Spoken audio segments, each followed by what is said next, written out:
Hey everyone, welcome to the show. Ever feel like you're just clinging to a tiny sliver of hope when everything around you is falling apart? Yeah. That's Silstice's World in a Tiny Piece of Blue, this historical fiction novel set during the Depression era. If Wow. you love stories about resilience and finding connection in unexpected places, hit that like button and subscribe for more deep dives like this one. Today we're going deep into this moving story. You can find a link to the book in the description, but be warned, this deep dive may just inspire you to find your own tiny piece of blue. That's a beautiful way to put it. I think what really captivates me about this book is that it doesn't shy away from the harsh realities of the Depression. And yet it manages to weave this tale of hope and resilience that feels both authentic and inspiring. Absolutely, the story just throws us right into the fire, literally, that leaves young Silstice and her siblings homeless and scattered. Wow. It's a powerful opening. That really sets the stage for the themes of loss and resilience that permeates the entire book. And through that event, we are introduced to Silstice's incredible resourcefulness. I mean, she is only 13 years old, and she fixes up a bike to get to town, barters for necessities, and even orchestrates this daring escape from a difficult situation. These aren't just plot points. These are glimpses into the spirit of the era. Imagine you're listening to this right now, and maybe in your comfortable home, and she's trading her grandmother's shawl for just some seeds to ensure that her family has something to eat.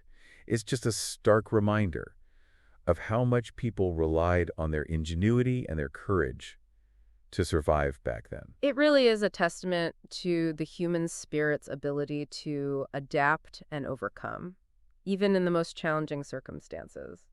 Makes you wonder how you'd fare in a similar situation. It really does make you reflect on your own capacity for resilience, doesn't it? It does. Now, Silstice eventually finds refuge with the Goetz family, this childless couple who are grappling with their own hardships. Vernon, the husband, is this gruff, somewhat intimidating figure, while his wife Edna possesses this quiet strength and compassion.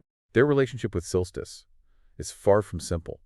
It's a study in how people show care in different ways, sometimes through tough love or unspoken acts of kindness. It's like they're all pieces of a puzzle, trying to fit together in this new and uncertain landscape. And just when things seem to be settling into this fragile equilibrium, a valuable stamp disappears from Vernon's collection. The missing stamp isn't just a plot device. It's a catalyst that exposes those underlying tensions and desperation simmering beneath the surface. It makes you question who you can trust when everyone is struggling to get by. Exactly. Raises questions about the lengths people will go to. When faced with adversity, is it a desperate act driven by necessity, or is there something more sinister at play? It keeps you guessing and adds this layer of intrigue to the story. And in the midst of all this turmoil, 4-H becomes this lifeline for Silstice.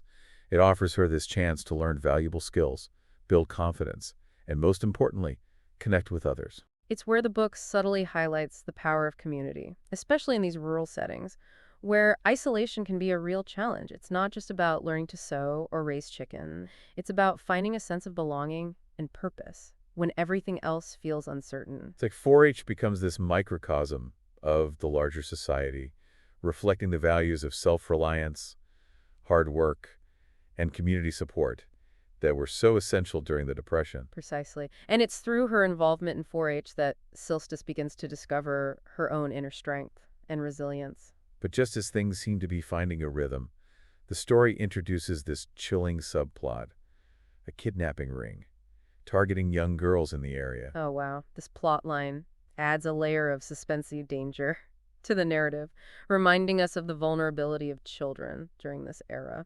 It's a reminder that, even in the most idyllic settings, darkness can lurk beneath the surface. And makes you fear for Silstice's safety, wondering if she'll become a victim herself. You know, the author masterfully weaves this sense of unease and anticipation into the story, just keeping you on the edge of your seat. I have to admit, I found myself holding my breath every time Silstice was alone, especially after learning about the kidnapping ring. It's a testament to the author's ability to evoke such visceral emotions in the reader. It really is.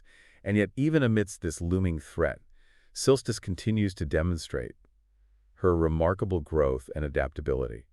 She's faced with challenge after challenge, forcing her to mature and make difficult choices. There's this one scene where well, I don't want to spoil it, but let's just say it reveals incredible quick thinking and courage on her part.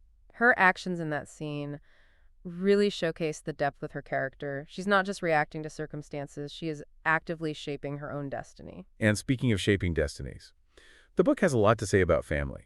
Even though Silstice's biological family is fractured, she finds a different kind of family with the Goetzes and other characters she encounters along the way. It's a beautiful exploration of how family isn't always about blood ties, but about the connections we forge through shared experiences, mutual support, and sometimes unexpected circumstances.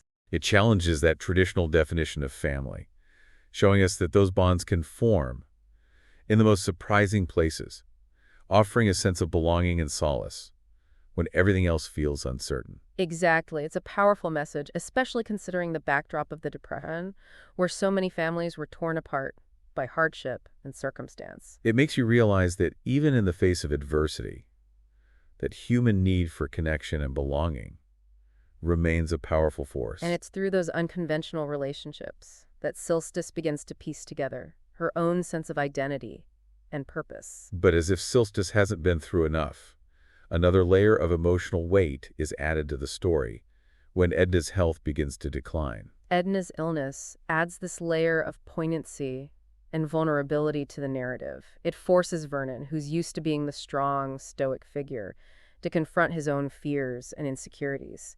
And for Silstice, it's another opportunity for her to step up and demonstrate the compassion and maturity that she's developed throughout the story. It's like cracks begin to appear in Vernon's tough exterior, revealing the caring person beneath. And it creates this subtle shift in their dynamic, hinting at the potential for a deeper connection between them. It's a reminder that even the most hardened hearts can be softened by vulnerability and shared experience. Absolutely. And then just as things become even more complex, Silstice's younger brothers, Sam and Tom, go missing. It's like the book throws one curveball after another, keeping you on the edge of your seat and wondering what will happen next. Their disappearance injects this fresh dose of suspense and raises the stakes for Silstice, who now has to navigate her own challenges while also worrying about the fate of her brothers. It reinforces the precariousness of life during the Depression, where even the simplest things, Like keeping your family together, could be a monumental challenge. And it sets the stage for a dramatic climax at the county fair, where all the different plot threads and characters converge in a way that is both thrilling and emotionally satisfying. the county fair becomes this microcosm of the larger world, a place where hopes and dreams collide with harsh realities. And it's where Silstice's resilience and courage are truly put to the test. Without giving too much away, Solstice's quick thinking plays this pivotal role in resolving the story's central conflicts. It's a moment that will leave you cheering for her and feeling this surge of hope. It's a testament to the power of resourcefulness, determination, and a little bit of luck. And let's not forget Vernon's remarkable transformation. Throughout the story, he starts as this gruff, almost unlikable character, but by the end, you can't help but root for him. His transformation is a beautiful testament to the power of human connection and empathy. It shows us that even the most hardened hearts can soften and change when exposed to genuine kindness and compassion. It's a reminder that growth and redemption are possible, even for those who seem set in their ways. And it speaks to the book's overarching theme of hope and the enduring power of the human spirit. It's like a tiny piece of blue. It isn't just a story, it's a window into a time when hardship was a daily reality for so many. Yeah. The Depression-era backdrop isn't just scenery, it shapes these characters, every choice. It really makes you appreciate the resilience of those who live through it, doesn't it? It puts our own struggles into perspective and reminds us that even when things seem bleak, there's always a way forward. And speaking of finding a way forward, the book's ending doesn't shy away from the lasting impact of hardship. Right. It's not a sugar-coated happily ever after. It acknowledges that life is messy and some scars remain long after the wounds have healed. But it also shows that even in the face of loss and hardship, there's still room for growth, for love, and for finding your place in the world. What strikes me is how the book portrays Silstice's constant search for belonging. She's physically displaced, her family scattered, and she's yearning for a place to call home, both literally and emotionally. You really feel that longing, don't you? You're rooting for her to find that sense of belonging, that tiny piece of blue, in a world that often feels gray. And she does find it, but not in a predictable way. It's not just about reuniting with her siblings. It's about the connections she makes along the way. Her bond with the Goethes, her experiences in 4-H, her own determination to carve her own path, all contribute to her finding that sense of purpose and belonging. It's like the book is saying that sometimes. Belonging is less about a specific place and more about the people who make you feel seen and valued. Exactly. Now I'm curious, what stood out to you in A Tiny Piece of Blue? What resonated most with your own experiences or beliefs? For me, it was Edma's quiet strength. Here she is, dealing with her own hardship. But she still extends kindness to Silstice. It reminds me that even when we're struggling, we can still make a difference in someone else's life. That's a beautiful takeaway. Perhaps for you, dear listener, it was Silstice's unwavering determination, or the Goetz's transformation from reluctant caretakers to a source of unexpected support. Or maybe it was the book's powerful exploration of unconventional families and how those connections can be just as strong, if not stronger than blood ties. We'd love to hear your thoughts. Share your favorite moment or key takeaway from A Tiny Piece of Blue in the comments below. We always love hearing from you. And if you haven't already, I highly recommend checking out the book. You can find a link in the description. It's definitely a book that stays with you long after you finish the last page. It makes you think about the importance of community, the strength of the human spirit, and those tiny pieces of blue we can find even in the darkest of times. But before we wrap up this deep dive, let's leave you with a final thought to ponder. A Tiny Piece of Blue shows us that, even in the face of immense hardship, small acts of kindness can have this ripple effect. It makes you wonder, what small act of generosity or connection will you carry forward from this story? How will you find or create your own tiny piece of blue? It's a powerful question, and one we hope will inspire you to make a positive impact on the world around you. Remember, even the smallest act of kindness can make a difference. It's like that old saying, a single candle can illuminate the darkest room. Even in the midst of the depression where hope felt scarce, these characters find ways to share their light. It really speaks to the enduring power of the human spirit, doesn't it? And let's not forget the author, Charlotte Whitney.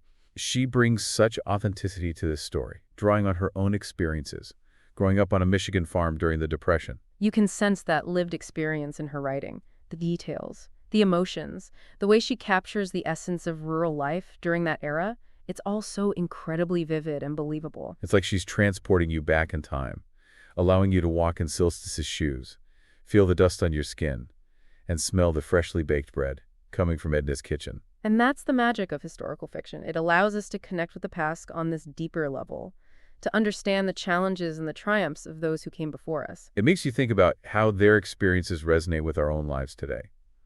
What can we learn from their resilience? How can we apply those lessons to the challenges we face in our modern world?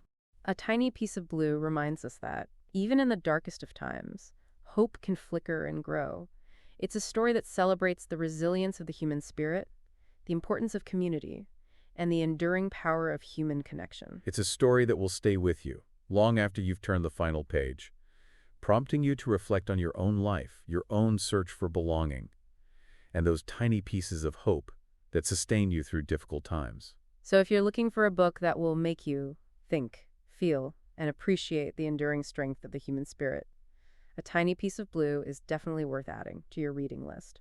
Thanks for joining us on this deep dive into A Tiny Piece of Blue, everyone. We hope you found it insightful and inspiring. And remember, keep searching for those tiny pieces of blue in your own lives. Don't forget to share your thoughts in the comments below. Tell us what resonated with you, what surprised you, or what you'll take away from this story. And if you enjoyed this deep dive, be sure to like and subscribe for more explorations into fascinating books and ideas. Until next time, keep reading, keep learning, and keep those conversations going.